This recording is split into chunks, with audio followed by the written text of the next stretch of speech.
Earlier in our program, we reported on the increasingly acrimonious debate between ultra-Orthodox Jews and those who belong to other branches of the faith. Generally speaking, Orthodox Jews believe in a much stricter interpretation of Jewish law, or halakha, than Reform or conservative Jews. This is particularly true when it comes to the role of women and their responsibilities in synagogue life. Our cover story this week is about Orthodox women and the small steps they're taking toward a religious participation they haven't had for thousands of years. Our correspondent is Mary Alice Williams. How many commandments are there in the Torah? Exactly, 613. You are looking at a revolution, an innovation in Orthodox Judaism, and it's embodied in this 24-year-old. Sharona Margolin Halleckman has broken through a gender barrier unbreached for 5,000 years. She is one of the first women to serve in a professional role like this in an Orthodox synagogue. Her title is Congregational Intern. She is not a rabbi, but she's darn close. It's just great to see, you know, how far we've come. I mean, in a year. Yeah, it's really, I never believed, in my dreams, I never believed it. Though Sharona is highly educated in Judaic texts, law, and philosophy, and a doctoral candidate, she had few professional options in an Orthodox synagogue. While women are serving as rabbis in the 3 other major Jewish denominations, Orthodoxy considers it a violation of Jewish law, halakha. In Orthodox synagogues, a woman is separated from the men by the mechitza, a barrier between the genders.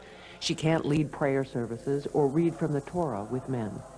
Rabbi Avi Weiss has taught and championed women for 29 years.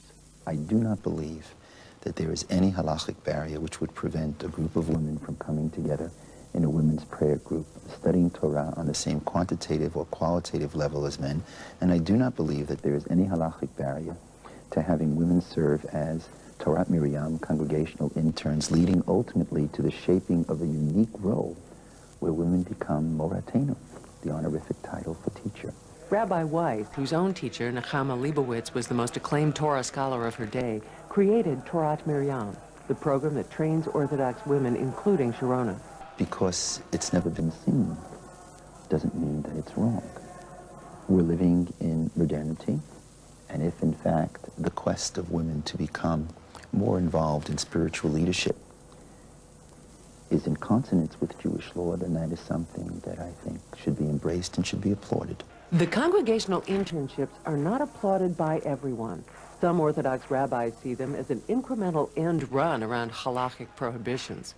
Rabbi Moshe Paskowitz. What we've always learned is that it starts very innocently and very quietly, and eventually there's an agenda here, and eventually what will happen is this internship will grow into a different kind of position, and there'll be a different job definition, and it will include those areas in which women are absolutely prohibited. There's some history here. In 2 decades, Orthodox synagogues have gone from refusing women as voting members to quietly allowing them to serve on boards, as officers, even presidents. Influential women have also funded education. Blue Greenberg is a pioneer, leading author, scholar, and president of the newly created Jewish Orthodox Feminist Alliance. It's through learning, it's through the study of rabbinic texts, and that's the real revolution. That has been open to women in the last generation. The route to rabbinic ordination has been open. Women in what is soon approaching a critical mass of learned women are saying to themselves, yes, we qualify too. Why not us? There's no reason for people to think that boys are better at Talmud. It's just that in the past there were no opportunities for women to study it, and that's why the guys knew it and the girls didn't. But today, you see it's really just like any other subject. Sharona's formal role is pastoral, not rabbinic. She'll coordinate religious programs for the aged, teach, and help young women through their family purity questions and cleansing rituals. But she will also give sermons on Shabbat from the bima, the pulpit. Unheard of in most Orthodox communities, but not unusual at the Hebrew Institute of Riverdale, where the bima is neither on the men's nor women's side, but dead center on neutral ground. For the opposition, that's a dangerous distinction. We've always believed that when you create a certain breach in the tradition, and you kind of take apart the traditional roles that have been assumed, that's going to lead inevitably to far, far greater deviations from traditional roles. I respectfully disagree. I think that this enhances spirituality and brings more women into our fold.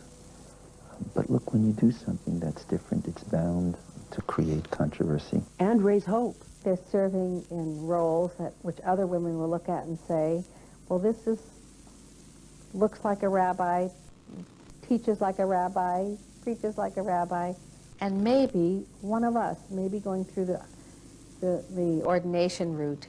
That's what the detractors are afraid of. Rabbi Weiss and Sharona are very careful not to use the term rabbi.